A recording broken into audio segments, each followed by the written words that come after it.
7:03 de la mañana, hora de Venezuela. Estamos listos para nuestra primera entrevista que será sobre economía. Me da mucho gusto darle la bienvenida a Luis Bárcenas, economista con posgrado en análisis de datos y análisis estadístico multivariante, Master's Degree en economías, economista senior en ecoanalítica, trabajó en la Oficina de Investigaciones Económicas del Banco Central de Venezuela. Luis, bienvenido. Gracias, Eduardo. Un placer estar acá. Bueno, igualmente para nosotros. Fíjate, noticia reciente en materia económica. Mediante un aviso oficial publicado en Gaceta, aquí se dice que se fijó entre 3% y 3,8% del monto de la operación la comisión por retiro de las divisas en efectivo, pagado en bolívares al tiempo de cambio del momento de la operación. Sí. Explícanos en qué consiste esta decisión para que la gente lo tenga claro. Sí. Y por favor, si a ti te parece que esta medida tiene un asidero, tiene una lógica en cuanto a sus consecuencias. Sí, bueno, ciertamente, Eduardo, yo creo que esto es parte, para darle un contexto a la medida, esto un poco en parte es uno de los intentos que tienen los reguladores de tratar o intentar que el bolívar en Venezuela recupere parte del terreno perdido con el dólar, ¿no? Al menos en términos transaccionales. ¿Por qué? Porque en la medida que a nosotros nos fijen una comisión mayor, imagínense que eso es una suerte de impuesto adicional cada vez que usted va a retirar divisas del banco, ¿no? Sobre todo cuando lo hace en efectivo. A usted le van a quitar 3% de lo que usted está retirando, ¿no? Entonces, si bien ese 3% puede no significar mucho cuando tú haces transacciones muy pequeñas, en la medida que tú vas avanzando, en la medida que tú llegas a ese límite de las operaciones al menudeo, que entiendo que hoy en día son 8.500 millones, $8.500, ese gasto que tienes que hacer, o ese pago que tienes que hacer por retirar, se incrementa. Entonces, ¿qué es lo que ocurre? En esa situación, tú empiezas a decir como un tomador de decisiones, ya sea en tu casa, ya sea en la empresa, bueno, mira, voy a dejar de usar o voy a dejar retirar divisas de efectivo de la banca porque me sale mucho más costoso, ¿no? Además, luego tengo que enfrentar probablemente un impuesto a las grandes transacciones porque tengo que usar esas divisas para pagar algo en Venezuela, a mis proveedores, tengo que hacer el mercado, tengo que realizar otras compras y voy a pagar un impuesto por el uso de esa divisa. Entonces estoy pagando dos cosas al mismo tiempo, ¿no? O dos costos adicionales.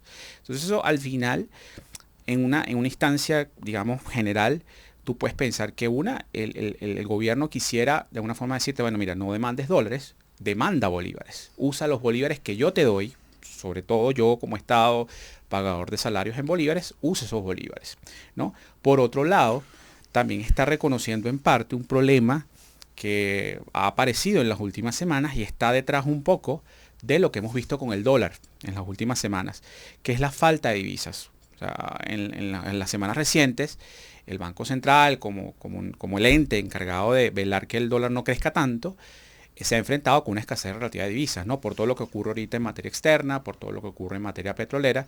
De divisas en efectivo. De divisas en efectivo, ¿no? Y de divisas en general. O sea, la divisa que usa, los recursos que usa a la hora de decir, bueno, mercado, aquí está esta cantidad de recursos, inyecta una cantidad de manera agresiva, una cantidad muy alta de recursos y los vende un tipo de cambio muy barato o mucho menos caro que lo que está en la calle. Entonces, en la medida que yo también estoy imponiendo ese impuesto, de una u otra forma también estoy reconociendo, mira, no hay muchas divisas en la economía actualmente, o no al menos no como antes, no como a principio de año. Vamos a intentar que las personas usen más bolívares, al menos en sus transacciones, ¿no? Y eso se avala un poco por lo que aconteció hace par de meses, en donde ya Sudeban y el Banco Central emitieron una nueva circular, en donde además de estas comisiones, se limita el monto que yo como persona que pueda hacer operaciones al menudeo, por operaciones muy pequeñas, puedo retirar del banco. Antes se puede retirar hasta casi $50.000 en un año. Hoy en día se puede retirar nada más hasta 8.000 en un año. Oye, ese es un datazo. Entonces, claro, tú empiezas a poner todo en contexto y todo está ocurriendo en un entorno donde ya el peso petrolero en el exterior está, por decirlo de manera coloquial, desinflándose. Ya las materias primas no están reaccionando a la crisis como reaccionan como antes. Ya hay problemas por parte del gobierno de recaudar los recursos que obtenemos vía petrolera. bien sea por las sanciones directas o bien sea por el tema Rusia, que creo que lo hablamos aquí en un momento, y eso está haciendo de alguna forma mella a la hora de que el Banco Central pueda tomar recursos que ya no dispone, o al menos dispone en menor medida, y los inyecta a la economía.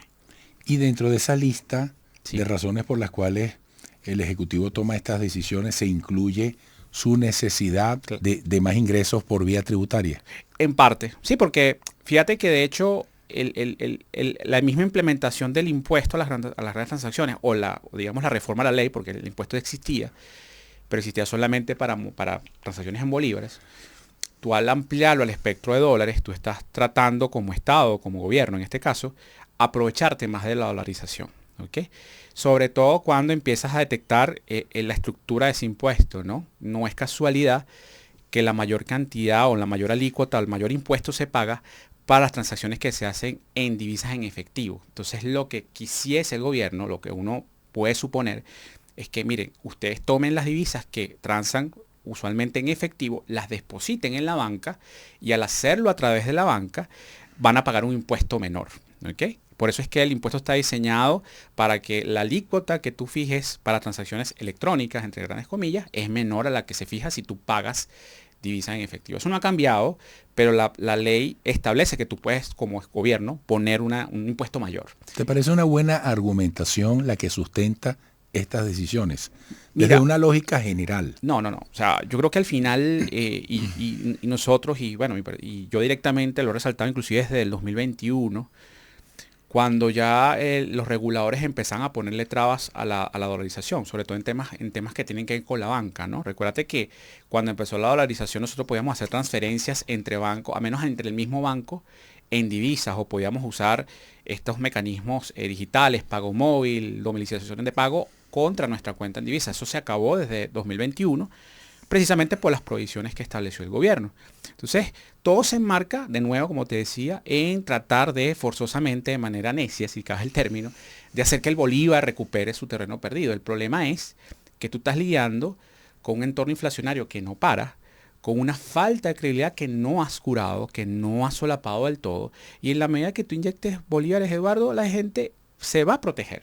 Va a proteger y va a tomar eso y lo va a llevar a dólares, por más que hoy en día pague un impuesto, por más en día que pague una mayor comisión, siempre voy a tener que demandar dólares. Entonces, mientras no solventes la falla estructural, que es la poca credibilidad, tú estás atentando contra tu propia política porque estás forzando que la gente use una moneda que pierde completamente valor y se va a tratar de deshacer de ella lo más rápido posible. Eso te juega en contra como gobierno en tu objetivo antiinflacionario y hacer que la dolarización pierda su curso, porque tú puedes hacer que las monedas convivan de una forma sana, ¿ok? Pero si tú estableces este tipo de impuestos con el objetivo claro de que la dolarización pare, y lo hemos visto en los últimos estudios que hemos hecho de la firma, que la dolarización se merme, el uso del dólar se merme, tú estás jugando en contra precisamente del objetivo inflacionario y además le pones a las personas una traba adicional que atenta contra las mismas perspectivas de recuperación de la economía, ¿no? Básicamente eso. Amigos, están escuchando, para quienes nos siguen por radio, además de la televisión, a Luis Bárcenas, economista con posgrado en análisis de datos y análisis estadístico multivariante, Master's Degree en Economics, economista senior en Ecoanalítica, trabajó en la Oficina de Investigaciones Económicas del Banco Central de Venezuela. Como pueden ver, tiene un verbo, tiene una capacidad de comunicación bastante clara para que entendamos mejor estos temas. Fíjate, te propongo para la próxima parte, Luis, un asunto que yo sé que le pasa a mucha gente, no sé si a ti. Yo todavía no asumo como algo normal el uso de los dólares. Es decir, yo veo que cualquier persona saca de su cartera en una panadería unos billetes en dólares. Verá que nos sigue impactando. Claro, por supuesto. Y yo creo que eso es bueno, que nos impacte, ¿no? Sí. Entonces, yo quisiera al regreso, Luis, que tú nos digas, en medio de este análisis que acabas de compartir con nosotros, ¿cómo ves tú la posibilidad de que más adelante aquí recupere su fuerza la moneda nuestra, el bolívar? ¿Qué tendría que pasar? O sea, no te pretendo con una bola de cristal, pero más o menos que seguro. Porque estamos lejos de que eso ocurra. Sí. Sí, ¿verdad? Seguro que sí. Bueno, entonces completa tu análisis al regreso, amigos. Sigan allí. 7:18 se habla de una dolarización de la economía. Habría que revisar al día de hoy en qué porcentaje están las transacciones en dólares, conviviendo con las transacciones en bolívares u otras formas. Pero se habla de una dolarización. Pero no todo el mundo gana en dólares. Me gustaría, Luis Bárcenas, economista, que describas un poco esa dinámica que tenemos hoy y qué tendría que pasar en Venezuela, no sé en qué plazo, para que retomara su posicionamiento la verdadera moneda nacional que es el bolívar, ¿no? Sí. Sí, bueno, ciertamente, de hecho, nosotros hacemos un seguimiento recurrente del nivel de dolarización que tienen las transacciones en Venezuela. Estamos por publicar, de hecho, esta semana una medición más actualizada. Y un poco en línea de lo que te hablaba anteriormente, lo que hemos visto es que a pesar de que la dolarización ha decaído, el uso en términos relativos, ¿no? Estamos hablando de que el bolívar hoy en día abarca más allá de la mitad de las transacciones en Venezuela en promedio, cuando antes en pleno auge de la dolarización era menos del 30%. Todo eso de alguna forma está respondiendo a estos esquemas que está implementando el gobierno para frenar esa dolarización, para intentar mitigarla, ¿no?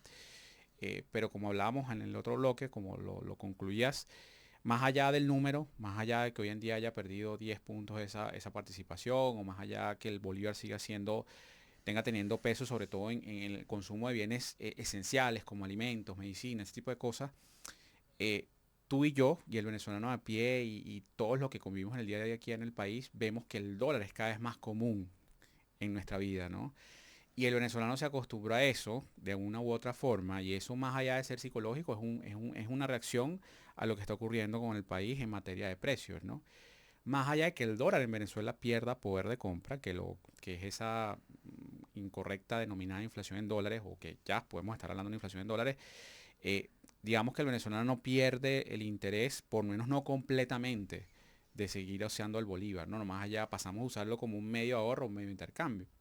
¿Ok? Ahora, ¿qué debe ocurrir para que eso pare por completo, no? Primero hay que preguntarse si eso es malo. Yo creo que esa es más allá de pensar, primero pensar si eso es malo para venezolano no contar con una moneda propia, ¿no? O para cualquier país. La respuesta es no. La respuesta es que nosotros hemos convivido, y creo que 2019 es un buen ejemplo de ello, nuestro año 2019, convivimos de manera relativamente sana con dos monedas, ¿no? Y eso una no desplazó por completo a la otra, porque todavía hay incentivos para que las personas sigan recibiendo bolívares. La falta de billete de baja denominación en dólares, el problema que hay para hacer transacciones en digital con esos dólares, el hecho de que es más fácil pagar en bolívares bajo ciertas circunstancias. Gracias a Dios existen los puntos de venta, Exactamente. porque si Claro, dependiéramos del papel es moneda así, sería y no lo hay, un pues. Entonces, rollo. claro, en un entorno de una valorización que se da de manera desordenada, que no ha sido de todo planificada, el bolívar también sirve como una suerte de salvavidas. Ahora, lo ideal, mucha gente dirá, bueno, pero lo ideal es que tengamos una moneda propia.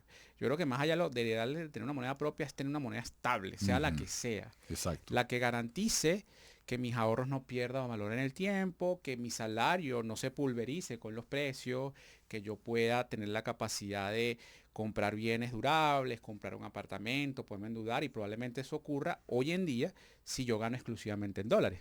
A lo mejor un banco se voltea hacia donde yo estoy, hacia donde tú estás, hacia donde una empresa está, y dirá, mira, yo el único crédito que estoy dando ahorita, el poco crédito que estoy dando ahorita, es la persona que gana en dólares.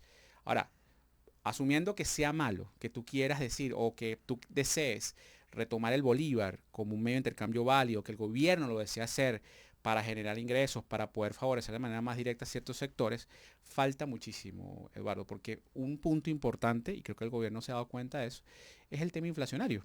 Nosotros, a más allá de que no estamos en una hiperinflación, no tenemos un entorno de precios sano. Nosotros crecemos en semanas, los precios en Venezuela crecen en semanas, lo que en otros países, aún en el contexto actual, crecen en meses o en años. Y eso nos impide confiar en la moneda. Las soluciones a eso es, lamentablemente, y digo lamentable porque es una solución muy difícil, es mejorar la imagen que tiene el regulador frente a nosotros. Hasta que yo no crea en lo que está haciendo el regulador en materia inflacionaria, él puede hacer miles de cosas. Él puede restringir el crédito bancario, él puede restringir la cantidad de gasto que hace. Él puede elevar la valorización al infinito, pero lamentablemente hay un punto que sigue radicando en el problema inflacionario de Venezuela, que es la credibilidad. Lamentablemente ese es, digamos, el crucial que hay que resolver. Mira, hablando de estas cosas, off the record, yo te comentaba de mi alegría porque fui a un lugar que tiene 38 años en el país, refaccionó, yo pensaba que lo habían vendido, Sí. y resulta que es la misma vocación. Claro. Me fui a comer una cachapita, estaba muy buena, y conocí a la familia, ¿no? Y entonces la familia me decía, oye, estamos animados porque en esta zona, oye, vemos que hay otros competidores, Claro. hay otros actores, Claro. y eso le genera a uno una ilusión. Claro. ¿Cómo explicas tú lo que está ocurriendo con el boom de los comercios, Sí. de esta gente que ahora? Porque hay gente que con tabla rasa dice, no, todos son unos bandidos. Sí, sí. Esto es algo oscuro. Sí. Un economista como tú, ¿qué Sí. explicación da? Mira, hay varias cosas, ¿no? Aquí. Yo creo que más allá de lo que pensemos de manera coloquial, por decirlo de alguna forma, yo creo que sí ha habido una recuperación en la economía importante, sobre todo después de haber pasado un año tan malo como el año de la pandemia, ¿no? Y creo que eso le dio el hecho de que el parte de la población en Venezuela todavía pueda consumir, todavía pueda tener una capacidad de gasto, le dio al sector privado un aliciente adicional para decir, mira, todavía se pueden hacer cosas acá, ¿no? Aún en una pequeña escala, ¿no? Eso por un lado. Lo que también hay que ver es que tampoco hay que dejarse llevar por una pasión, digamos, en el sentido de que, bueno, si yo veo un local, es porque exclusivamente es para un sector en particular. Bueno, lo que hay que ver también es que es ese local el que está reactivado, es el área comercial el que se está reactivando, pero por ejemplo la generación de bienes en Venezuela, la manufactura, la producción venezolana no se ha recuperado a los niveles de antes. O sea, todavía estamos en un entorno en donde Venezuela se ha estabilizado, pero en donde el tamaño de la economía, la reducción de esa gran economía que fuimos en un momento, en términos de gasto, se ha reducido de manera notoria. Y lo que ha hecho el sector privado es adaptarse a esa nueva situación. O sea, no es lo mismo satisfacer una economía de 23 millones de personas, probablemente estemos hoy en Venezuela, un poco menos, a una economía de 33 millones, si es que consideramos probablemente la que está fuera migrado, ¿no? Entonces, digamos que eso también permite que el negocio privado dé ese paso, ¿no? Si lo da también es porque cree y sabe que el mercado, por más pequeño que sea, le da oportunidades, ¿no? Ahora, Eduardo, lo que también hay que tener en cuenta es que parte del negocio también ha volteado sus ojos a Venezuela. ¿En qué sentido? ¿En qué sentido lo digo? Que el mismo negocio en un momento particular generaba recursos y los sacaba porque de alguna forma decía, bueno, me siento más cómodo con el capital afuera, diversificado en una economía más segura como la americana o como la latinoamericana. Por la razón que sea, muchas empresas han tomado esos recursos y los han reinvertido en Venezuela. Entonces yo creo que acá lo que falta, la piedra que falta, y eso es una buena noticia que se haya reinvertido en Venezuela, es que esa reinversión permee a una mayor parte de la población. ¿Okay? Yo creo que el malestar está en que muchas personas ven el negocio y dirán, bueno, yo no tengo la capacidad de compra, porque todavía hay un entorno de precios muy álgido para cubrir ese negocio. Pero probablemente ese negocio contrate más personas, pague salarios en dólares y te da un trabajo con el cual tú no contabas. Entonces yo creo que el que se empiece a activar eso que los economistas llamamos el efecto multiplicador, que un negocio de ese estilo gaste, invierta y que contrate a otras personas que estas a su vez consuman en otros nichos de mercado, es una buena noticia. Pero no, se ha dado en las condiciones en las cuales Venezuela hoy vive hoy en día, una economía más pequeña, restricciones para, digamos, mover el capital de manera fluida, pero que da ciertas oportunidades precisamente para que eso se haga. Me quedan muchas preguntas, se agotó el tiempo. Rápidamente, ¿qué puede pasar con la inflación en el mediano y largo plazo? Aquí podríamos volver a un escenario de hiperinflación. No, yo creo que la hiperinflación no es un escenario factible, sobre todo porque el gobierno sabe perfectamente que el costo económico y político de volver a eso es importante. Y algo que tenemos que tener en cuenta, creo que lo hablamos en su momento en una entrevista que tuvimos previamente, es que hay que recordarles a todos los que nos escuchan, es que el objetivo primordial del gobierno es la inflación, ¿okay? Sin importar qué más. ¿En qué sentido? Si en un momento dado la inflación vuelve a recobrar su fuerza a los niveles que vimos por lo menos en 2019, el gobierno va a actuar en consecuencia. Y eso, actuar en consecuencia, digo, permitir que la dolarización probablemente permee mucho más de lo que pueda, tal vez derogando impuestos, tal vez derogando comisiones o permitiéndole que la banca preste mucho más. O, por otro lado, una herramienta que le queda más a la mano, que es contraer aún más su gasto o hacer que el crédito bancario caiga aún más. Además que vienen elecciones. Exacto. Entonces, mira, y rápidamente, financiamiento, que de alguna manera tocaste ese tema, pero ¿Hay posibilidades de que venga un financiamiento por sectores progresivo? Mira, hay oportunidades de inversión probablemente en ciertos sectores, pero no creo que vengan a los niveles que la economía no requiere. ¿Okay? Sobre todo por su tamaño, sobre todo por las condiciones que decía y porque todavía, Eduardo, ese tema de la credibilidad que siempre está por allí como una nube negra, lamentablemente, juega un papel fundamental a la hora de decir yo como inversor externo o interno, decir hasta qué punto puedo exponerme yo a lo que decía el gobierno en materia de capitales, en materia de regulación.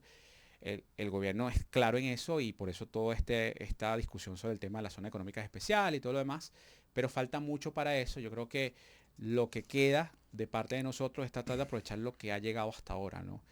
Pero lamentablemente el tema inflacionario va a seguir, un poco enlazando a tu pregunta.